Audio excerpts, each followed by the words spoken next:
AITA for taking my half of the wedding fund after it paid my fiancée's ex's rent? My name is Robert, I'm 36, and until a few months ago, I was engaged to Claire. We lived together in Raleigh, North Carolina, in a 2-bedroom apartment in one of those newer complexes with a parking garage, package lockers, thin walls, and a leasing office that sent cheerful reminders about everything. The apartment always smelled faintly like Claire's lavender detergent and my burnt morning coffee. I work as a project manager for a commercial flooring company. It is not glamorous. My mornings start early, usually with a gas station coffee, a job site walkthrough, and 3 calls from vendors who insist the material is basically on the truck. But the job pays the bills, and it taught me how to keep receipts, read contracts, and never ignore small numbers that keep repeating. Claire was 34 and worked in marketing for a local nonprofit. She was smart, funny, and good at making people feel like they mattered. That was one of the things I loved about her. She remembered people's coffee orders, sent birthday texts at exactly 8 a.m., and could make a cheap dinner at our kitchen island feel like we were doing something intentional instead of just eating pasta because groceries were expensive. It did not start with me paying for everything. It started as me covering one tight month, then another, then somehow becoming the safety net. When we first moved in together, we agreed to split rent close to evenly. Not exactly 50-50, because I made more, but close enough that it felt fair. Then Claire's student loans kicked back in. Then her car needed work. Then she had a dental bill. Then the nonprofit delayed reimbursements. Every time, she looked embarrassed and said, "I swear I'm not trying to make this your problem." And every time, I said, "We're a team." So I paid a little more rent. Then I took over the utilities. Then my card became the one attached to the rent portal auto pay because it's just easier. I paid our car insurance because bundling saved us money. I usually covered Costco and Trader Joe's runs because Claire would say, "I'll get the next one," and then the next one would become another tight month. She used to joke that I was this spreadsheet fiancé. I had a shared Google sheet with tabs named rent, wedding, house fund, and debt payoff. Claire teased me about it, but she also praised me for it. "You make everything feel possible," she told me once, leaning against the kitchen counter while I updated the numbers after dinner. That sentence stayed with me for a long time. I thought it meant she felt safe. Looking back, I think it also meant I was useful. The wedding was supposed to be small. Not courthouse small, but practical. Maybe 70 people. A venue outside Raleigh with string lights, barbecue instead of plated salmon, a photographer for 6 hours, no ice sculpture, no over-the-top flower wall, nothing that would make us start married life broke. After the wedding, the plan was to keep saving and maybe buy a townhouse once mortgage rates stopped making everyone we knew depressed. So we opened a joint account. At first, it felt adult in a boring, satisfying way. I transferred money into it every paycheck. Claire added what she could. We paid the venue deposit from it, then started saving for the photographer deposit, catering minimum, and honeymoon flights. Sometimes I would log in just to look at the balance and feel like we were building something together. That account was not just money to me. It was a small, boring promise that we were both choosing the same future. There were signs before I found the transfers, but I explained them away because I wanted the relationship to work. Claire became protective of her phone in a way that was easy to miss at first. Not hiding it dramatically, just angling the screen away or flipping it over when I came into the room. Budget talks made her tense. If I asked whether she could contribute a little more that month because we had a vendor payment coming up, she would rub her forehead and say, "Can we not do this right now? I already feel behind in every part of my life." I heard shame in that, not dishonesty. One Thursday night, a few weeks before our lease renewal deadline, I logged into the joint account to confirm whether the venue's second deposit had cleared. Claire was asleep in the bedroom. The apartment was dark except for the glow of my laptop and the microwave clock blinking 12:17 because we had lost power for 3 minutes earlier that week and neither of us had reset it. The venue payment had cleared. Under it, there was a Zelle transfer for $700. The recipient name was Evan. At first, I thought my eyes had filled in the wrong name because my brain refused to accept it. Evan was Claire's ex. Not some ancient high school boyfriend, either. They had dated before me, seriously enough that she once described him as a closed chapter one should have ended sooner. I clicked into the transaction. The note said, "For the first, don't stress." My stomach dropped in a very quiet way. No yelling. No dramatic gasp. Just my body going cold while the apartment kept humming like nothing had changed. I scrolled. Another transfer. $650. Venmo, linked through the account. Note, rent help. Another one. $725. Zelle. Note, you'll be okay. Another. $600. Venmo. Note, miss you. Then one from 2 months earlier that made my hands go numb. Don't tell him. I sat there so still the laptop screen dimmed. When I moved the mouse, the bright transaction list came back like it had been waiting for me. The numbers were not huge individually. That somehow made it worse, because they looked planned. They looked sustainable. They looked like a system. I searched older statements. 8 months. Transfers every month, sometimes twice. $650, $700, $725, $600, $300 here, $450 there. More than $5,000 total, and that was only what I could see from the joint account. During those same 8 months, I had covered extra rent because Claire said her student loan payment hit early. I had paid both car insurance premiums because she said work reimbursements were delayed. I had put groceries on my card because she said she was trying so hard to catch up. I had paid the photographer deposit because she cried in the parking lot after touring the venue and said she hated feeling like she was ruining the wedding before it even happened. I had not been helping my fiancée catch up. I had been creating room in her budget for Evan. I barely slept. Around 5:30, I got up and made coffee even though my hands were still shaking. Claire came out in one of my old t-shirts, her hair piled on top of her head, scrolling her phone like any other morning. "Why are you up so early?" she asked. "Couldn't sleep." She kissed the side of my head on her way to the fridge. It felt normal enough that for a second I wondered if I had misunderstood everything. We sat at the kitchen island with coffee and toast. I watched her butter the corner of her toast first because she always said the corners were too dry. It made me feel worse, not better. There was this whole person I knew in tiny details, and suddenly I did not know what she was capable of saying with a straight face. I kept my voice even. "Are you still in contact with Evan?" Her hand paused for half a second. Then she kept buttering. "Barely." "Why?" "Because our joint account says otherwise."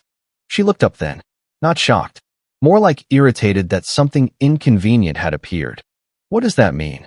"It means I saw transfers. Zelle and Venmo. To Evan." Claire set the knife down carefully. "It's not what you're thinking." "What am I thinking?" "That there's something going on. I'm thinking money from our wedding account went to your ex-boyfriend." "Start there." She looked away toward the living room window, where the blinds were still half closed. "It was old stuff. I didn't want to drag you into it." "Old stuff?" "Debt. From before us." I waited. Silence does more work than people give it credit for. Claire sighed. "When we were together, he helped me with some bills. I owed him." I was embarrassed. For maybe 3 seconds, I wanted to believe her. Debt was possible. Embarrassment was possible. People have financial histories they are not proud of. Then I remembered the notes. Then why did one note say rent help?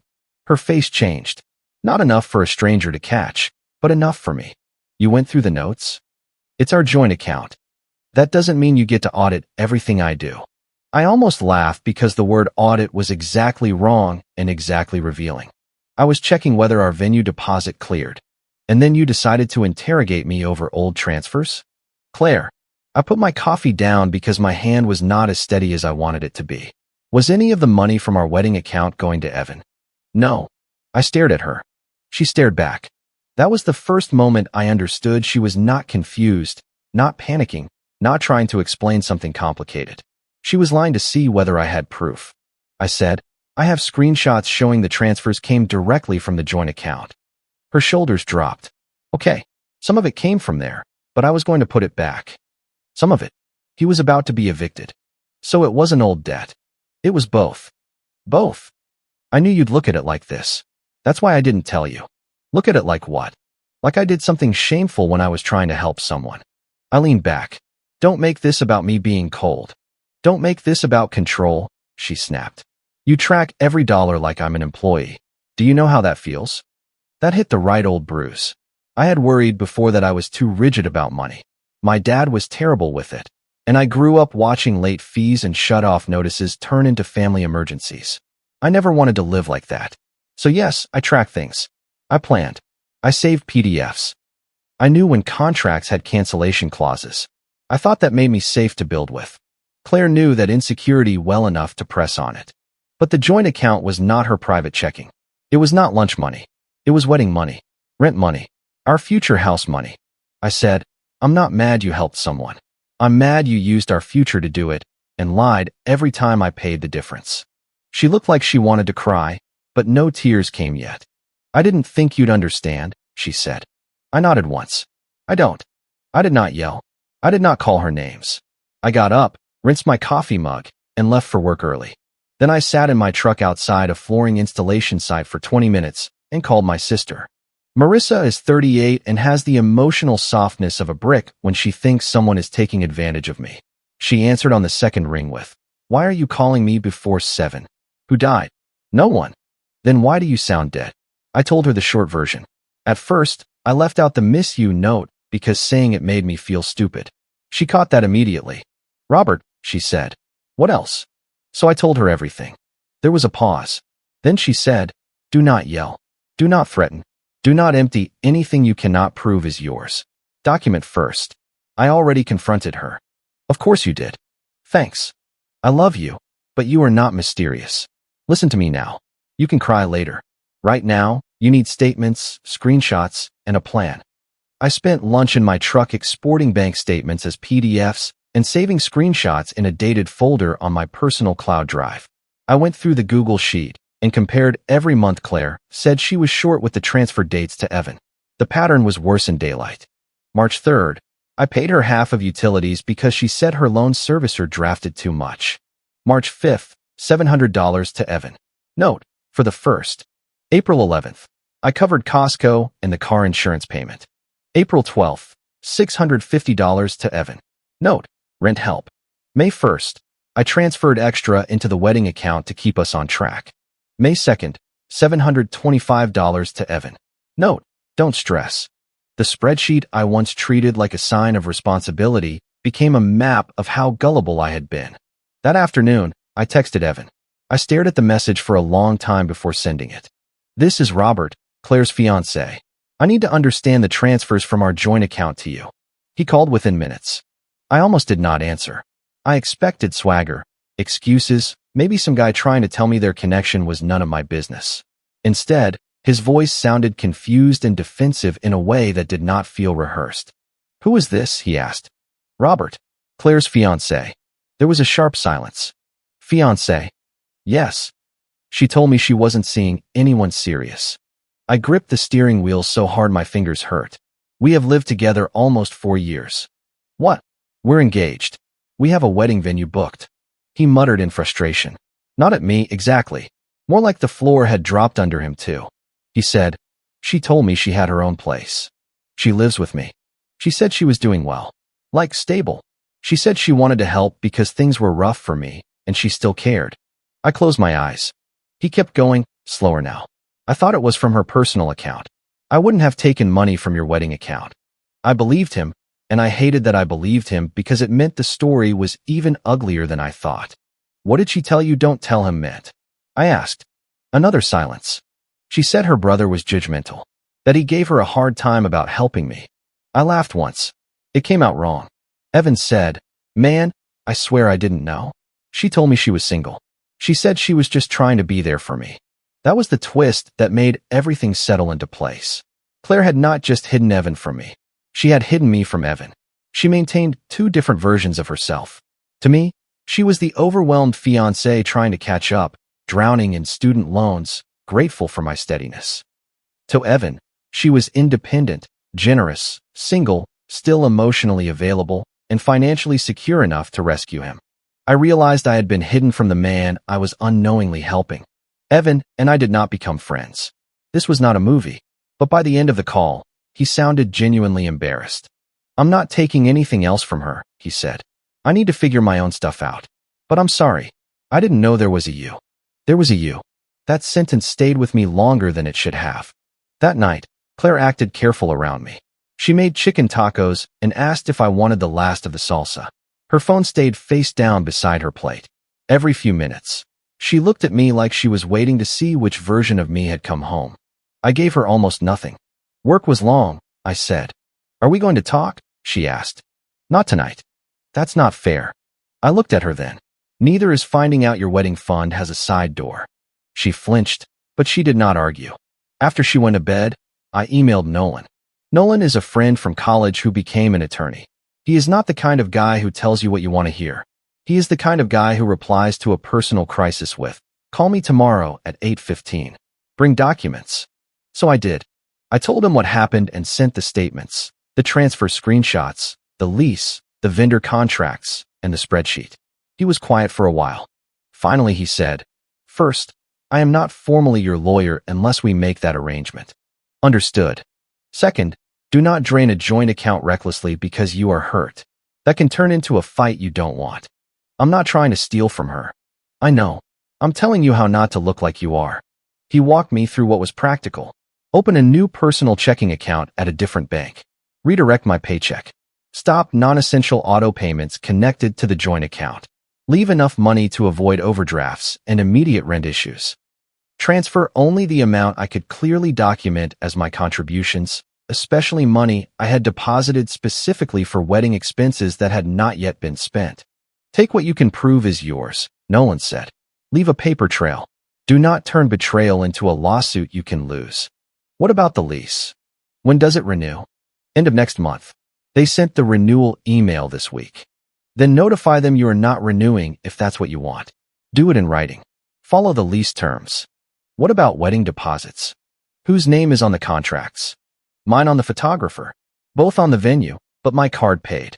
Read the cancellation clauses. Cancel what you can cancel. Accept that you may lose some. The goal is not to punish her. The goal is to stop giving her access to punish you. That sentence made me feel steady for the first time since I saw Evan's name. The next few days were the strangest of my life because nothing looked dramatic from the outside. I still went to work. I still answered vendor calls.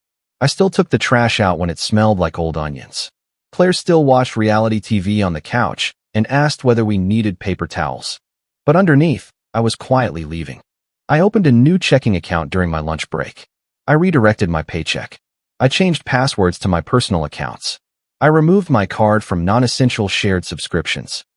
I kept rent covered for the current month because I was not trying to create chaos or get sued by an apartment complex over heartbreak. I transferred out the portion of the joint account I could prove came from my paychecks and had not already gone to shared bills or vendor deposits. I left enough to avoid overdrafts. I exported confirmation numbers and saved every PDF. Then I emailed the leasing office. Denise, the leasing manager, replied within an hour. Denise was in her 50s and had the tone of a woman who had seen every version of domestic disaster and cared only whether forms were signed correctly. Hello, Robert. This confirms receipt of your notice that you do not intend to renew the lease ending June 30th. Please complete the attached non-renewal acknowledgement by Friday. Thank you. Denise. No emotion. No drama. Just paperwork. I signed it. The photographer deposit was easier than expected. The contract was in my name, and because we were still outside the stricter cancellation window, I got most of it refunded minus an administrative fee. The venue was worse. They kept a chunk of the deposit. The coordinator sounded sympathetic in the polished way people sound when they cannot give you money back. I'm sorry, Robert, she said. I know this is not the call anyone wants to make. Yeah, I said. Me neither. I did not slam a door. I closed tabs, changed passwords, and saved PDFs. Claire noticed when the money stopped before she noticed anything else. It was a Tuesday evening.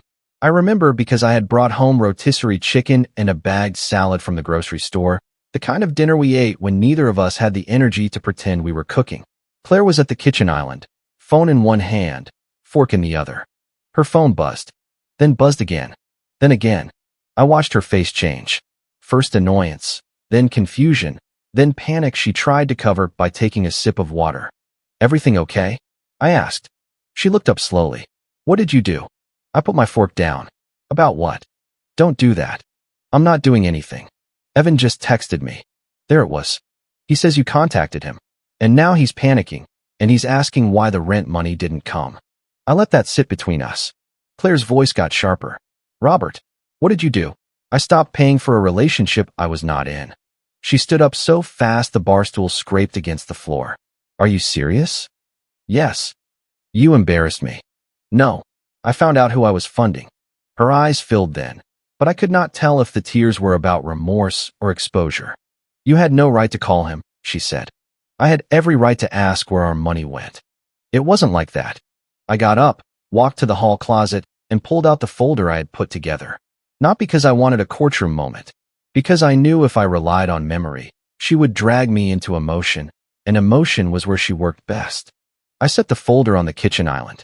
Claire stared at it. What is that? Bank statements, transfer notes, screenshots, vendor cancellations, lease non-renewal, new account confirmation. Her face went pale at lease non-renewal. You're not renewing? No. You can't just decide that. I can decide whether I sign another lease. But where am I supposed to go? That's something you need to figure out.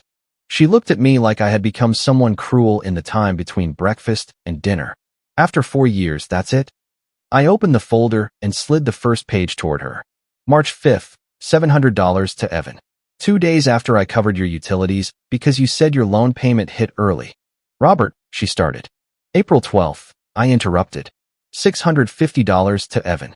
The day after I paid car insurance. I was trying to help him. May 2nd, $725 to Evan. The note says, don't stress. That same week, you cried because you said you couldn't help with the photographer. She pressed her fingers to her eyes. I was overwhelmed. So was I? I just wasn't secretly sending wedding money to my ex. That's not fair. What part? You're making it sound cheap. That stopped me. Cheap. She dropped her hands. I mean ugly. You're making it sound ugly. It is ugly. He needed help. Then you should have used your personal money and told me the truth. I knew you'd judge me. I am judging the lying. No, you judge everything with money. Every coffee, every grocery trip, every time I'm behind. I shook my head. You don't get to turn this into my spreadsheet. It is about your spreadsheet. You made me feel like I had to hide things. You hid me, Claire. That landed. She looked away. I said it again, quieter. You hid me from him. She did not answer. He didn't know we were engaged. Her jaw tightened. He didn't know we lived together. Still nothing. You told him you were single. She whispered. I didn't say single exactly. I laughed, and this time it was not even close to humor.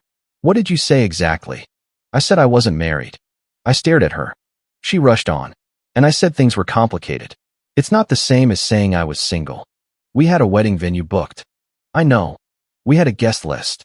I know. My mother bought a dress. I know, Robert. No, I don't think you do. My voice finally cracked, and I hated that it did. You let me sit next to you and plan a wedding while you were sending money to a man who did not even know I existed as your fiancé. She started crying harder. I didn't mean for it to get that far. How far did you mean for it to get? I thought I could stop before the wedding. That was the first honest thing she said, and it made me feel worse. What were you stopping? I asked. She wiped her face with the back of her hand. I don't know. Yes, you do. She leaned against the counter like her knees were weak. He was struggling, and he used to look at me like I was the only person who understood him. When he reached out, I liked being that person again. I waited. She said, with you, I always felt behind. With him, I felt important. There it was. Not love. Not some grand, unfinished romance. Not even a clean affair. It was vanity with my debit card attached. You felt important because I was paying the difference, I said. That's not all it was. It's enough. She stepped toward me. Robert, please. I messed up. I know I messed up. We can fix the money. I'll pay it back. With what? She flinched. I regretted the sharpness for about half a second, but only half. She said, don't be mean. I'm not trying to be mean. I'm asking a real question. You couldn't cover your share while sending him money. So what money are you paying back? I'll figure it out. You should. Her eyes narrowed through the tears. So that's it. You're just done. Yes. You're canceling our wedding over this? No. Your choices canceled it. I'm canceling the invoices. She put both hands on the counter and looked down at the folder. You planned this. I protected myself. Behind my back. I almost could not believe she said it. Claire, I said, you moved our money behind my back for 8 months. She had no answer for that. I took off my ring and set it on top of the folder. We had bought simple bands early because Claire wanted to use them for engagement photos. Mine made a small sound against the paper. You didn't just spend our savings, I said. You spent the version of you I was planning to marry. She covered her mouth and cried, but something in me had already gone quiet. The next 2 weeks were awful in the most ordinary ways. We slept in separate rooms. Claire took the bedroom, and I took the office with an air mattress that deflated slightly by morning. We communicated mostly by text, even though we were 20 feet apart. Did you pay electric? Yes. Through the end of the lease. Can we talk tonight? Only logistics. That's cruel. It's clear. Evan sent me one message a few days after the kitchen confrontation. I blocked her. I'm not taking anything else. I'm sorry again. I should have asked more questions. The man I had every reason to hate ended up being the only person in the mess who sounded genuinely embarrassed. Claire did not take Evan blocking her well. I heard her crying in the bedroom one night, then leaving him a voicemail that started angry and ended with her whispering, "You know me." The next morning, her eyes were swollen, and she would not look at me while making coffee. Part of me wanted to feel triumphant. I did not. Mostly I felt tired. The social fallout started after Claire asked her parents for help moving. Her mom texted me first. "Robert, I don't understand what's going on. Claire says you canceled the lease and left her with nothing. Please call us." Then her dad texted. "This is not how a man handles conflict." I stared at that one for a while. I could have called and argued. Instead, I sent one email. No insults. No theories. Just dates, amounts, and attachments. I wrote that the engagement had ended because Claire used funds from our joint wedding account to send repeated payments to Evan over an 8-month period while telling me she was unable to contribute to shared expenses. I listed the transfers by date and amount. I included screenshots of the notes. I included the lease non-renewal confirmation and explained that I had paid the current month's rent and utilities but would not sign another lease. I attached the vendor cancellation confirmations. I did not defend myself with emotion. I defended myself with dates. Her mother replied the next day. "I am sorry. We did not know this."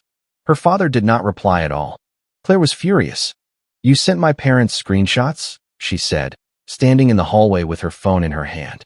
"They contacted me. You could have just said it was private. You told them I abandoned you." I said I needed help.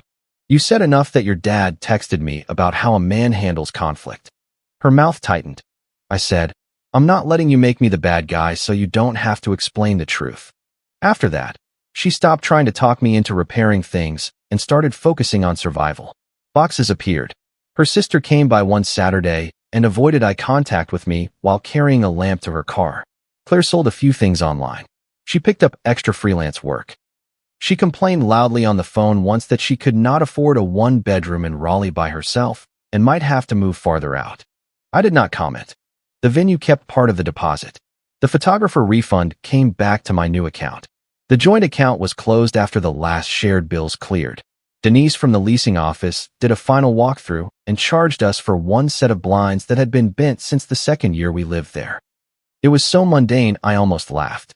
My family group chat handled the breakup the way my family handles everything, with food and short, blunt messages. "Marissa, do you need help moving?" "Me. I hired movers." "Marissa, cancel them. We have trucks." "Mom, I made lasagna." "Marissa, not relevant but appreciated." When moving day came, Claire and I barely spoke. The apartment looked wrong without our things in it. No rug, no photos, no little bowl by the door where Claire used to drop her keys. The kitchen island where everything had happened was wiped clean, like it had never held bank statements, tears, or the end of an engagement. Claire stood near the balcony door while I carried out the last box. "I did love you," she said. I stopped, because despite everything, that still hurt. "I believe you," I said. She looked relieved for 1 second. Then I added, "I just don't think love was the only thing you wanted." She started to say something, but I shook my head. I'm not doing one more version of this conversation. That was the last real thing I said to her in that apartment. I moved into a smaller one-bedroom about 15 minutes away. It did not have a package locker or a fancy gym. The parking lot flooded a little when it rained hard. My first week there, I ate takeout off a cheap folding table because my dining table had been one of the things Claire kept. My mattress was on a frame, but barely. The walls were too white, and the place echoed. Still, the first time I bought groceries with my own card and entered the receipt into a new spreadsheet with only my name on it, I felt something loosen in my chest. For the first time in years, my money felt boring again. I did not know how badly I needed that. I am not pretending I handled everything perfectly. I probably should have confronted Claire sooner about the phone's secrecy and the vague budget excuses. I should have questioned why every tight month somehow became mine to solve. I should have paid more attention to the difference between being supportive and being used. But I am glad I did not explode. I am glad I did not turn it into a screaming match she could retell as me being unstable or controlling. Leaving quietly was not revenge in the dramatic sense. It was self-respect with paperwork. The engagement is over. The lease is done. The wedding is canceled. The joint account is closed. Evan is not in my life. Claire is not in my life. And for once there is no hidden transfer waiting to explain why the math does not add up. So, in the Reddit sense, I know what the question would be. Was I wrong for quietly taking the half I could prove was mine, canceling what was in my name, and leaving Claire to explain why the money stopped? I do not think I was. I think I finally stopped funding a future that only existed on my side of the spreadsheet. If you liked it, don't forget to leave a comment and support the channel by subscribing. See you in the upcoming stories.